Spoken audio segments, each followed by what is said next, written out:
Hello student आज हम discuss करेंगे एक्सरसाइज 8.2 क्वेश्चन नंबर 1 का थर्ड पार्ट। इससे पहले हमने एक वीडियो अपलोड की थी, उसमें क्वेश्चन नंबर 1 और क्वेश्चन नंबर 2 हमने फर्स्ट का जो दोनों पार्ट थे वो डाल दिए थे। आज हम इसमें क्वेश्चन नंबर 3 को अपलोड करेंगे। तो क्वेश्चन नंबर 3 जो है इसका क्वेश्चन नंबर 1 और 2 बिल्कुल सेम वैसी है। हमें वो टेबल यूज़ करनी है और टेबल को यूज़ करके बिल्कुल कैलकुलेशन, सिंपल कैलकुलेशन करके वो सॉल्व करना है। तो क्वेश्चन नंबर 3 हमारा इसमें क्या है, cos 45 sec 30 and cosec 30 degree. अब यहाँ पर हम एक cos 45 अगर हम देखते हैं तो cos 45 की जो वैल्यू होती है 1/√2 होती है। आप टेबल को अच्छी तरीके से रीड कर लें ताकि इसमें वैल्यू रखने में कोई प्रॉब्लम ना आए। तो फर्स्टली हमारे cos 45 की वैल्यू हमने निकाली 1/√3। नेक्स्ट वैल्यू अपॉन में है तो sec 30 की वैल्यू है। तो sec 30 की वैल्यू अगर आप अपनी टेबल में देखते हैं तो वहाँ पर आपको दिख रही होगी 2/√3। नेक्स्ट वैल्यू हमारी आ जाएगी इसके अंदर cosec 30। तो cosec 30 की वैल्यू भी अगर आप टेबल में देखेंगे तो देखिए कितनी आ जाएगी, तो वहाँ पर वैल्यू आ जाएगी 2। तो इस तरीके से सबसे पहले आपको वैल्यू पुट करनी है। फिर वैल्यू पुट करने के बाद बिल्कुल ईजिली सिंपल तरीके से इसको सॉल्व करना है, ज़्यादा डिफिकल्ट नहीं, बिल्कुल आसानी से सॉल्व करना है। देखो थोड़ा टाइम लगाओ क्वेश्चन के अंदर, लेकिन गलत नहीं करना है इसको। अब देखो किस तरीके से सॉल्व करते हैं, बिल्कुल जैसे हम लोगों ने अब यहाँ पर ये फ्रैक्शन है, बिल्कुल सॉल्व तो हो नहीं सकता। इसके नीचे एक काम करते हैं, 1 लगा लेते हैं और नॉर्मली इस पार्ट को देखो मैं अलग से सॉल्व करके दिखाता हूँ। ये हमारा फ्रैक्शन में नीचे का पार्ट है ना, तो मैं इसको अलग से सॉल्व करके दिखाता हूँ, तो वैल्यू क्या आएगी वो पता लग जाएगी। 2/√3 प्लस 2/1। हम अगर इसका एलसीएम लेते हैं तो नॉर्मली एलसीएम क्या आएगा इसका, √3। सिंपल कैलकुलेशन करनी है, ज़्यादा डिफिकल्ट नहीं बनाना क्वेश्चन को। तो एलसीएम कितना आ जाएगा, √3। अब √3 से √3 कैंसिल हो जाएगा तो ऊपर क्या वैल्यू बचेगी, ओनली 2।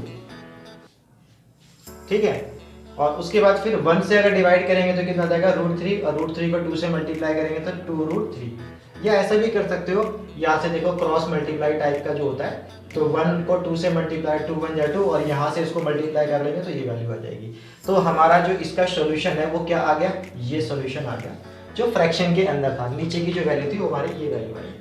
तो 1/√2 और अपॉन में हमारा क्या आंसर आ रहा है, 2 प्लस 2√3 अपॉन में √3।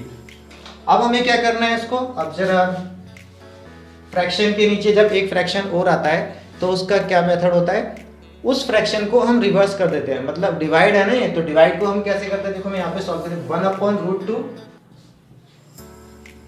1/√2 मल्टीप्लाई, तो जो नीचे की वैल्यू है वो ऊपर आ जाएगी, √3 अपॉन में क्या आ जाएगा, 2 प्लस 2√3। अब यहाँ पर देखो कितना सिंपल बन गया है। अब यहाँ से इसको देखो √3 ऊपर रहेगा, अब ये वैल्यू यहाँ से इसको मल्टीप्लाई करवा देते हैं इसकी वैल्यू। तो यहाँ से अगर मैं इसको मल्टीप्लाई करवा देता हूँ तो हमारे पास वैल्यू क्या आ जाएगी, 2√2, और इसको अगर हम इससे मल्टीप्लाई करेंगे तो 2√6। इस तरीके से तो √2 को 2 से मल्टीप्लाई करेंगे तो 2√2, प्लस का साइन लिखा, फिर 2√2 है, 2√3 है, इसको √2 से मल्टीप्लाई, देखो मैं यहाँ पे दिखाता हूँ कि अगर मैं √2 को अगर मैं 2√3 से मल्टीप्लाई करवाता हूँ तो क्या वैल्यू आती है, हमारी वैल्यू आती है 2√6। इस तरीके से हम वैल्यू निकालें और वो वैल्यू मैंने यहाँ पर रख दी। अब देखो इसके अंदर एक चीज़ हमें दिख रही होगी, दोनों में से 2 कॉमन आ रहा है, तो 2 को क्या करेंगे, बाहर निकाल देते हैं, 2 को कॉमन ले लेते हैं, तो हमारे पास वैल्यू क्या बचेगी, √2 प्लस √6। और जब भी फ्रैक्शन में रूट की वैल्यू आती है तो हम लोगों ने 9th क्लास में पढ़ा था एक रैशनलाइज, तो हम लोग क्या करेंगे, इसका रैशनलाइज कर देंगे। तो रैशनलाइज कर लेते हैं। रैशनलाइज में किस तरीके से करते हैं रैशनलाइज, जहाँ ये जो वैल्यू हमें फ्रैक्शन में जो दी होती है उसी वैल्यू को हम दोबारा से लिख लेते हैं, लेकिन कंडीशन ये होती है कि यहाँ पर साइन चेंज करके लिखना होता है। अगर यहाँ प्लस का साइन है ऊपर माइनस, ये 9th क्लास में हमने चैप्टर नंबर 1 में ही पढ़ा है रैशनलाइजेशन, तो वही रैशनलाइजेशन हम लोग यहाँ पर पढ़ रहे हैं। तो आगे करते हैं इसका सॉल्यूशन, इस तरफ मैं कर देता हूँ। अब देखो यहाँ पर मैं इसको सॉल्व करूँगा, ऊपर मल्टीप्लीकेशन पीछे मल्टीप्लाइकेशन, √3 को √2 से मल्टीप्लाई करेंगे तो आ जाएगा √6, √3 को √6 से मल्टीप्लाई करेंगे तो √18, अब नीचे देखेंगे, बाहर तो पहले से 2 है, इसको तो छोड़ देते हैं। अब यहाँ पर एक फॉर्मूला बना रहा है a plus B A minus B. एक फॉर्मूला हमने पढ़ा होगा a plus B A minus B. क्या फॉर्मूला होता है? a square minus B square. ये 9th क्लास में हमने सारी प्रॉपर्टी पढ़ रखी है, सारी की सारी आइडेंटिटीज हैं।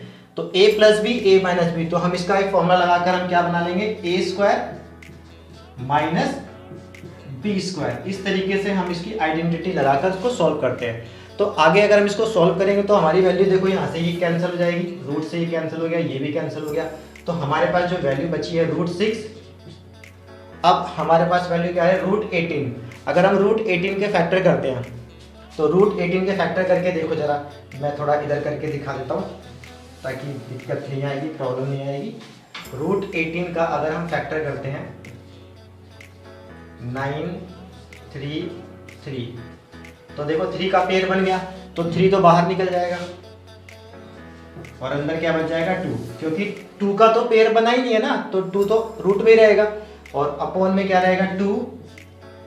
यहाँ बच गया 2 और यहाँ क्या बच गया? 6। तो मतलब माइनस का 4 आंसर हमारा नीचे बच जाएगा। अब देखो माइनस का 4 कैसा है? यहाँ पे बचा 2 माइनस 6, क्योंकि रूट तो कैंसिल हो गए थे और नीचे फ्रैक्शन की वैल्यू क्या बच गई? यहाँ पे आगे का सॉल्यूशन जो है मैं यहाँ सॉल्व करके दिखा देता हूँ। तो हमारे पास जो अब बची वैल्यू है वो बची है √6 3√2 अपॉन में -8। तो ये वैल्यू हमारी आ रही है। तो एक बात आपको ध्यान रखनी है, फ्रैक्शन में डिनोमिनेटर में कभी नेगेटिव वैल्यू अगर आ जाती है, फ्रैक्शन में अगर डिनोमिनेटर में नेगेटिव वैल्यू आती है तो क्या करते हैं हम?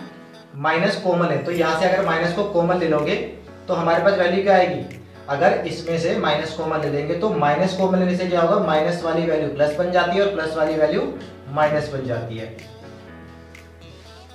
तो इस माइनस से माइनस कटेगा तो हमारे पास जो वैल्यू आएगी √3√2 माइनस √6 अपॉन में 8। तो ये हमारा आंसर होगा। तो हमें इस एक्सरसाइज में जो भी क्वेश्चंस होंगे सारे क्वेश्चनों में क्या है? वैल्यू पुट करनी है, डिग्रीज की वैल्यू टेबल को देखना है और पुट करना और सिंपली क्वेश्चन आराम से कर लेना है, कोई प्रॉब्लम नहीं आएगी। तो इस तरीके से क्वेश्चन नंबर इसका जो 3rd पार्ट था फर्स्ट का वो कंप्लीट